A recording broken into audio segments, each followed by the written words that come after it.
આરટીઆઈના નામે ખંડણી માંગતા શખ્સો સકંજામાં આવી ગયા છે। અર્જુન સોલંકી ભોલા પાંડેની ધરપકડ કરી લેવાઈ છે। આરટીઆઈનો ખોટો ઉપયોગ કરી અને પૈસા પડાવતા હતા। ડિંડોલી પોલીસ સ્ટેશનમાં ફરિયાદ નોંધાઈ હતી। ખોટી ધમકી અને આપી અને 69,000 રૂપિયા પડાવી લીધા। ફરિયાદીના મકાનનો ત્રીજો માળ તોડાવ્યો હતો।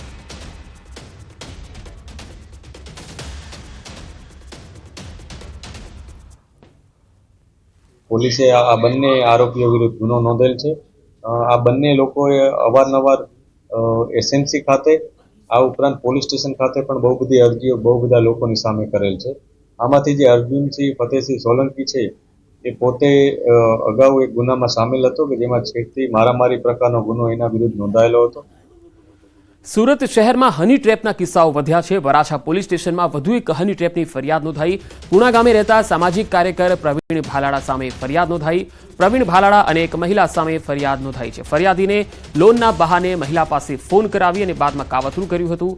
દિવ્યા ઉર્ફે દક્ષા મારફતે ફરિયાદીના અર્ધનગ્ન હાલતમાં યુગલ રોમાન્સ માણતા હોય તે પ્રકારના 2 વિડીયો ક્લિપ અને ફોટા પાડી લીધા।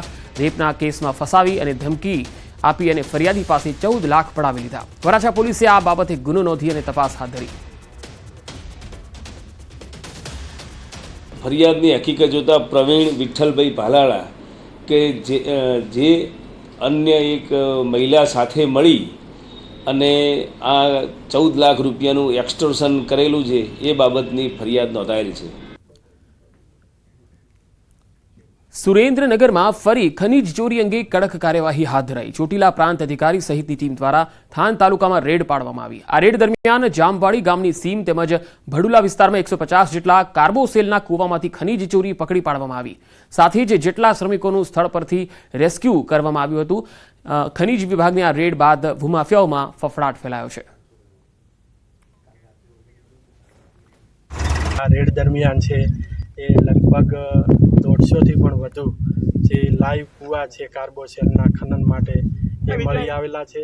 અને ત્યાં જે સાધન સામગ્રી હોય છે ચરખી છે, જનરેટર છે, મશીન છે અને જે સાધનિક ઇન્સ્ટ્રુમેન્ટ છે એ પણ મળી આવેલા છે।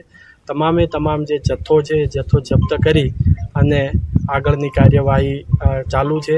હાલ આ તમામ જથ્થો છે એ જથ્થાને મામલાદાર કચેરી થાનગઢ ખાતે લઈ જવામાં આવ્યો છે। મહેસાણામાં ટ્રક નીચે કચડાતા વૃદ્ધનું મોત થયું છે। ઊંઝાની મામલતદાર કચેરી પાસેનો આ બનાવ લાકડીના ટેકે જઈ રહેલા વૃદ્ધ નીચે પટકાયા હતા। નજીકમાંથી પસાર થતી ટ્રેકના પાછળના ટાયરમાં તે આવી ગયા હતા। રાહદારી નીચે પટકાયા બાદ ટાયર ફરી વળતા મૃત્યુ થઈ ગયું। સમગ્ર ઘટના સીસીટીવીમાં પણ કેદ થઈ।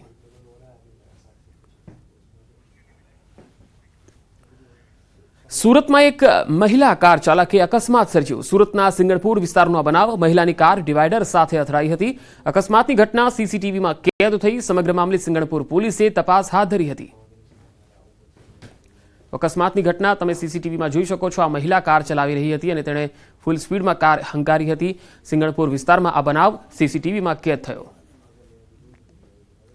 તો બનાવ બાદ ગાડી જે છે એને પણ નુકસાન થયું હતું। ગાડીનો નંબર તમે જોઈ શકો છો। આ મહિલા આ ગાડી ચલાવી રહી હતી, ડ્રાઇવિંગ કરી રહી હતી અને અચાનક તે ફૂલ સ્પીડમાં વળાંક પાસે આવી અને ત્યાં આગળ તેને અકસ્માત સર્જ્યો અને ત્યારબાદ તે ત્યાંથી ફરાર પણ થઈ ગઈ હતી।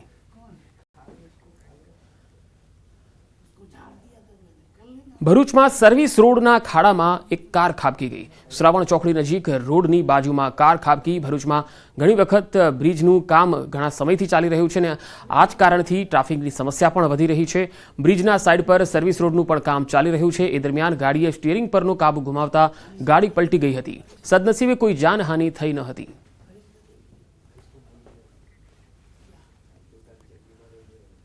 ડોર ટુ ડોરનું બેફામ દોડતા વાહનોનો ત્રાસ। ચાલતી કચરા ગાડીમાંથી પોટલું પડતા મહિલા ઘાયલ થઈ ગઈ। વડોદરામાં બાઇક ચાલક મહિલા ઘાયલ થઈ। બાઇક પર જતી મહિલા પર વજનદાર પોટલું પડ્યું। મહિલા પર કચરાનું પોટલું પડ્યું। બાલ બચી આ મહિલા। ઓવરલોડ સામાનથી ભરેલો હતો ડોર ટુ ડોરનો આ ટેમ્પો। કચરાનું પોટલું પડતા મહિલા ગંભીર રીતે ઘાયલ થઈ। બનાવ બાદ મહિલાનો આરોપ પોલીસ કે મનપાએ ડોર ટુ ડોર કચરા ગાડીના ચાલક સામે કોઈ જ પગલાં ન લીધા। એટલે સામેથી આ ડોર ટુ ડોર વાહનવાળાનો ટેમ્પો આવ્યો અને એની ઉપર એને છે ને કોથળા મોટા મોટા ભર્યા હતા અને બધા ભરીને છૂટા જ હતા। એટલે એટલો ફાસ્ટ હતો ને કે એક કોથળો ઉચકીને ત્યાંથી ઉડીને સીધો મારા માથા ઉપર આવ્યો। એટલે મારો કંટ્રોલ ગયો એટલે હું પડી ગઈ। એટલે પછી હા ઘસડી એટલે ત્યાં પબ્લિક ભેગી થઈ ગઈ. પછી એને બધાએ લોકોએ આમ ઉચકીને સાઈડમાં બેસાડી અને પછી મેં મારા જ મોબાઈલમાંથી પોલીસને ફોન કર્યો. બાકી જો પબ્લિક ના હોત તો આ ડ્રાઈવર ભાગી ગયો હોત. હું જ્યારે હોસ્પિટલમાં હતી ને તો પહેલા શબ્દ મેં એવા સાંભળ્યા કે બેન આવા એક્સિડન્ટ તો થયા કરે. એ પોલીસવાળા ભાઈએ જાણી જોઈને નથી ભટકાડતા, એમ ઇન્ટેન્શનલી નથી એક્સિડન્ટ કરતા, આવા એક્સિડન્ટ થયા કરે. તો માણસ મરી જાય તોય કોઈ જીવનો એકદમ સસ્તો થઈ ગયો છે.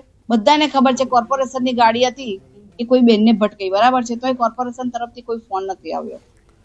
અમદાવાદમાં બુલેટ ટ્રેનની કામગીરી દરમિયાન એક ક્રેન તૂટી પડવાની જે દુર્ઘટના થઈ હતી ત્યારબાદ હવે પરિસ્થિતિ કાબૂમાં છે.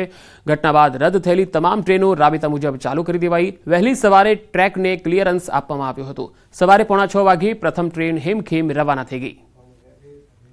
તો કેન્સલ થયેલી ટ્રેનો રાબેતા મુજબ શરૂ થઈ ગઈ છે. અમદાવાદથી મુંબઈ જતી ઘણી ટ્રેનો રદ પણ થઈ હતી કારણ કે આ જે ટ્રેક હતો ત્યાં આગળ બુલેટ ટ્રેનની એક ક્રેન છે એ નીચે પટકાઈ હતી અને તેના કારણે રેલ વ્યવહાર ખોરવાયો હતો.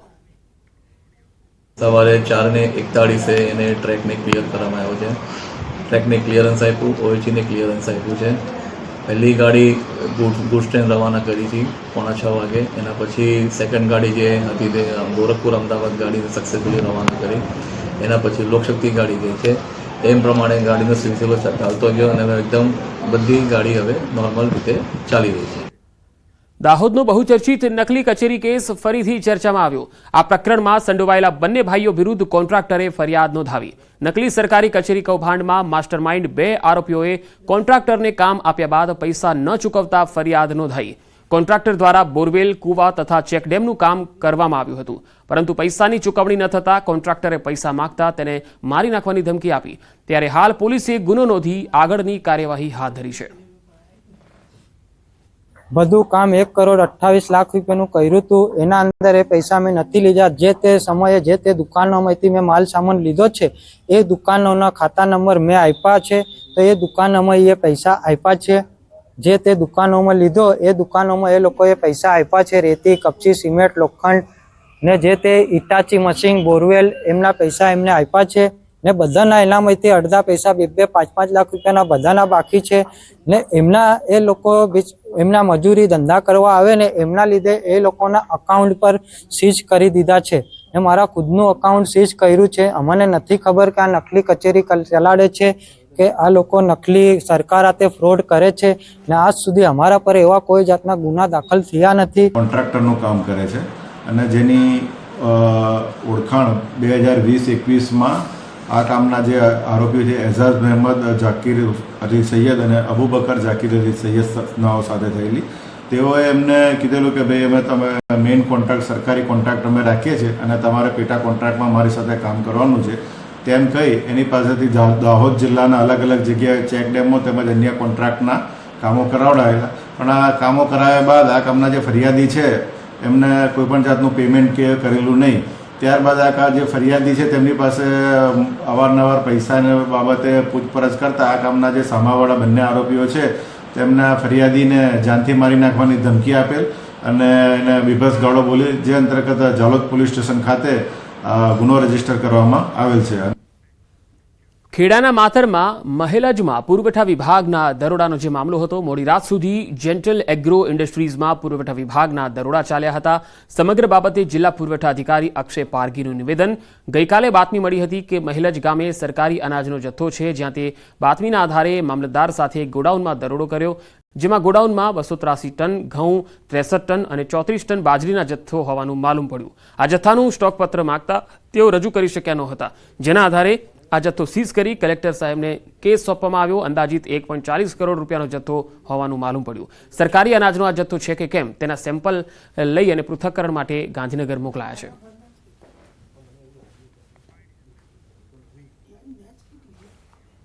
મને એક બાતમી મળી હતી કે સરકારી અનાજનો જથ્થો મળી આવેલ છે મહેલજ ગામમાં. અમને જાણમાં એવું આવ્યું કે જે અનાજનો જથ્થો વધારે મોટો છે એટલે અમો જાતે અને સાથે સાથે મામલતદાર સાહેબ માતર પણ ગયા હતા સ્થળ તપાસ કરવા માટે અને ત્યાં સ્ટોક પત્રક અમે માંગવામાં આવ્યું હતું. જે સ્ટોક પત્રક મળી આવેલ નથી એટલે શંકાના આધારે અમે જથ્થો સીઝ કર્યો છે. ટોટલ આપણે જથ્થાની કિંમત કહીએ તો 1,43 લાખ જેટલો આશરે જતો હતો. અમદાવાદમાં હેલ્મેટ ન પહેરવા બદલ લાખોનો મેમો આપવામાં આવ્યો. યુવકને આવ્યો લાખોનો મેમો. 500 રૂપિયાના બદલે 10,05,000નો મેમો આવ્યો. પોલીસ ચોકી બોલાવી અને લાખોનો મેમો આપતા યુવક ચોંકી ગયો. હેલ્મેટ ન પહેરવા બદલ આ મેમો આપવામાં આવ્યો. ખોખરાના યુવકે પોલીસ કમિશનર ઓફિસ જઈને રજૂઆત કરી. હાજર સ્ટાફે યોગ્ય નિરાકરણ લાવવા માટેની ખાતરી પણ આપી છે. યુવકને લાખોનો મેમો આવ્યો. આમ તો એક વખતનો મેમો છે એ 500 રૂપિયાનો હોય છે. 500 રૂપિયાના બદલે 10,05,000નો મેમો આવતા આ યુવક છે એ પણ ફફડી ગયો હતો. જે વાહન ચાલક છે એ પણ ફફડી ગયો હતો કે આટલો બધો મેમો કેવી રીતે આવી શકે. પોલીસ કમિશનરે રજૂઆત કરી. વધુ માહિતી મેળવીએ. સંવાદદાતા ઋત્વિજ સોની જોડાયા છે. ઋત્વિજ, આજે વાહન ચાલકને 10,05,000નો મેમો આવ્યો છે. શું રજૂઆત કરવામાં આવી અને તેનું નિરાકરણ આવ્યું કે ન આવ્યું?